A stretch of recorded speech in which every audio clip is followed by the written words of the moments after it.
Hi everyone, LauraKBuzz here, and it's nearly the end of 2020 and the start of 2021, and you know how this time of year is. I've been thinking about what has been going on in the past and what's going to go on in the future. I thought I'd just make a little video. So, here's the state of LauraKBuzz.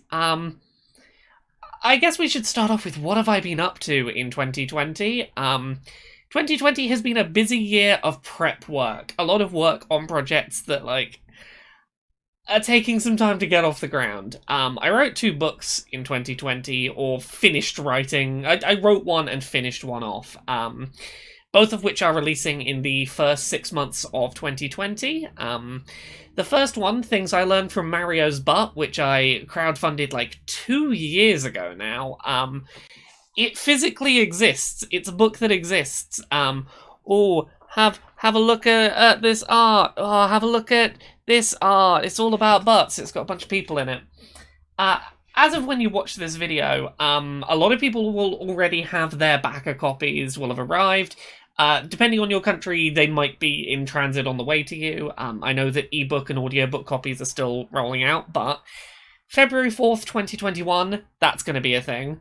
Also, June 10th, 2021, a book I wrote this year is coming out, which is called Gender Euphoria, which is an anthology of non-cis people's just positive gender-affirming stories. It was really lovely to be able to give paid writing work to a bunch of people across the gender spectrum. I'm really proud of this book. It's, weirdly, the fewest words I've put into a book, but the longest book I have put out, and I'm really proud of that. I can't wait for people to read it. It's probably the creative project I am most proud of that I have ever done. Also, 2020 was 100% for me the year of getting into more edited video content and more video content in general. My Twitch schedule of streaming kind of got solidified, and I made a proper push for that. I've been streaming Mondays, Wednesdays, and Fridays at 10 PM UK, 5 PM Eastern, 2 PM Pacific for sort of 2 to 3 hours, 3 times a week. I hit Twitch Partner. That's really exciting. That's going to open up some really cool opportunities in 2021 for some stuff I want to do. Oh no, the content cops.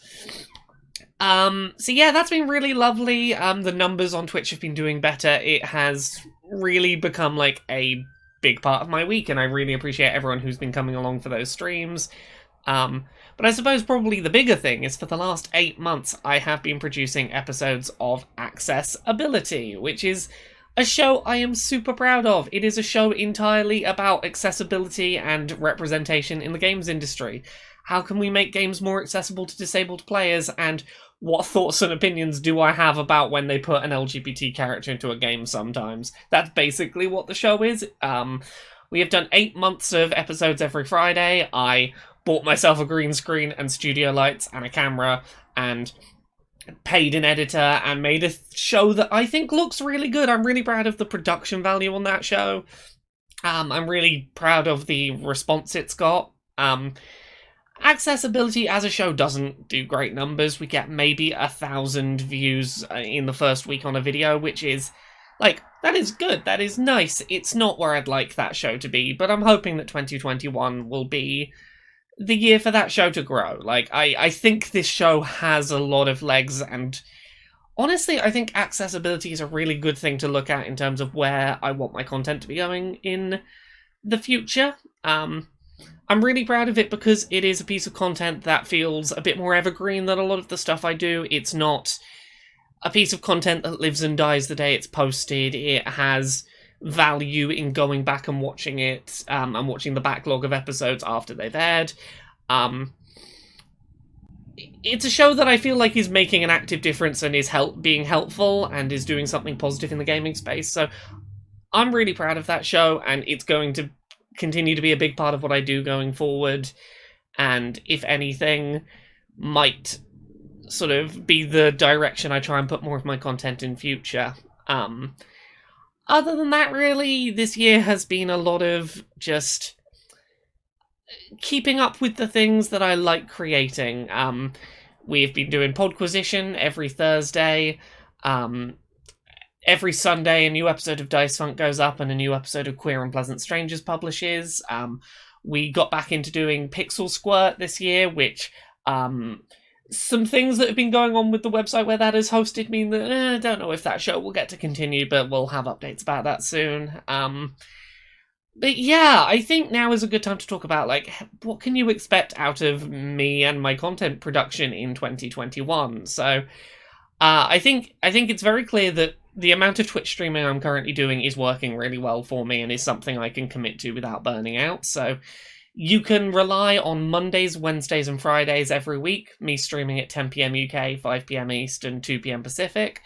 The content that I currently have publishing on a weekly basis is not going to change. I'm not going to be taking anything away, with the exception of Pixel Squirt. We're working out if we can keep hosting that, but every week on Thursday you can expect a new episode of Podquisition. Every Friday a new episode of Accessibility, a new Dice Funk, and a new Queer and Pleasant Strangers every Sunday.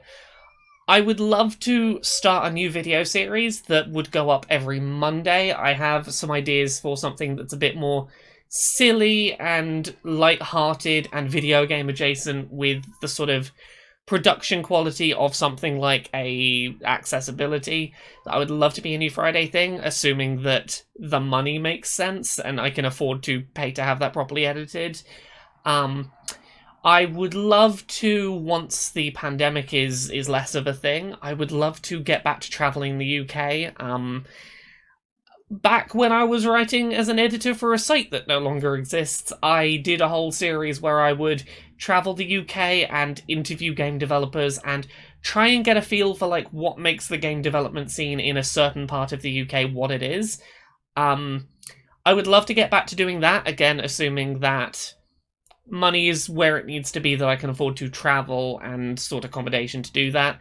Perhaps rather than being a written thing as it previously was, that might become a video series. I would like that to be a thing, maybe. Other than that, I have some more ambitious ideas of things I would love to try and make happen next year.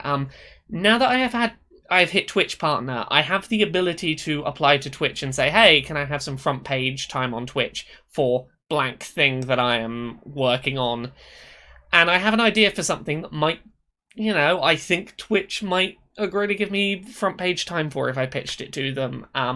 The short version, I have a couple of ideas for E3 related, not E3 press conferences to run during E3 time, and I have two ideas, and I'm really curious to hear what people think of them, because I would really like to pick one of these and really try and make it happen this year. I tried to do something similar last year and it didn't pan out, but either doing a conference that is, hey, here is games that are really small indie games, the kind of indie games that don't have a publisher, are made by one or two people. Some of them might be text adventures, so, the kind of real small indie projects that very rarely get attention, and go, right, this is an E3 conference to show you about those games. What weird, creative, basically shoestring budget indie games are there this year that deserve some attention?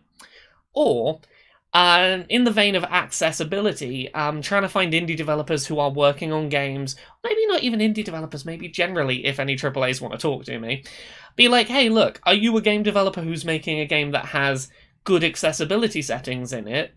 Talk to me. I would love to have, a conference during E3 time that is every one of these games, here's a trailer for the game and we're going to talk about the game, but we're also going to let you know when we, show you the trailer, what accessibility features does it have that might make it easier for you to play. Maybe there's some way to combine the two of those ideas, or to do both of them, but I would love to try and make those a thing next year. Other than that, I have other book projects that I'm working on. I can't say a huge amount about. I can say this. I have submitted a draft for a children's book, which I am waiting to hear back about, but that might be my, in the background project next year, would be working on a children's book of an LGBT nature. I'll say that. Publisher seems very interested in it. I just have to... I've never written a children's book before. It's a question of whether my initial manuscript draft is like, yep, you have nailed writing for children. But other than that, I don't know, obviously, what next year's going to bring. A lot of the shape of next year is going to depend on whether travelling exists again or what shape the industry's in, because obviously we don't know how long it's going to be before things get back to normal, but you can expect all the stuff I've already been doing to continue, and I have some hopes to grow. I think 2021's going to be my year, if I'm honest. I think that both the books I have done for next year are going to do really well. I know that those are going to open up some cool opportunities for me. Around the launch of Mario's Butt, I'm going to be guesting on a couple of cool podcasts, which I'm excited for people to hear. But yeah, I suppose that's the state of LauraKBuzz right now. If you enjoy the work that I already put out, or are excited for the things that I'm doing in the future, and you want to support me being able to continue doing this, obviously, I'm supported on Patreon. Patreon.com/LauraKBuzz is how I can afford to do this. My entire income is made up from people doing small $1 a month donations, £1, €1. Patreon does support currencies other than dollars now, so if that was an issue for you before, that's good news. Seriously, sincerely, every $1 a month or £1 a month Patreon backer means an incredibly large amount to me. I know it may not feel like much, but those add up and allow me to do this as a living. And if you have $1 a month to spare and have enjoyed my content and feel like you've gotten $1 a month's worth out of it, I would really appreciate that. But I recognise that not everyone can afford to. This year in particular has been really shitty for a lot of people, so look, if you enjoy my content, tell people about the content I make. Tell people to check out my stuff, particularly if you have enjoyed or found accessibility this year valuable, or you have enjoyed my Twitch streams. Tell people to come check those out, because I would love to see those grow into bigger things this year. Thank you very much for watching, and just thank you for being here and for giving a shit what I say. I have, for the last 6 years now, had the honour and pleasure of being able to make this my full-time job, and I can't tell you how much I appreciate that. As an autistic trans woman, traditional employment is not built for me, and you have allowed me to do a job that works with my disability and that is safe and comfortable for me to do, and that I feel really emotionally and I feel really fulfilled by. So thank you for being the reason I get to do this, and for, you know, out of all the thousands of people that make stuff about video games and LGBT stuff going, you can do it. Thanks.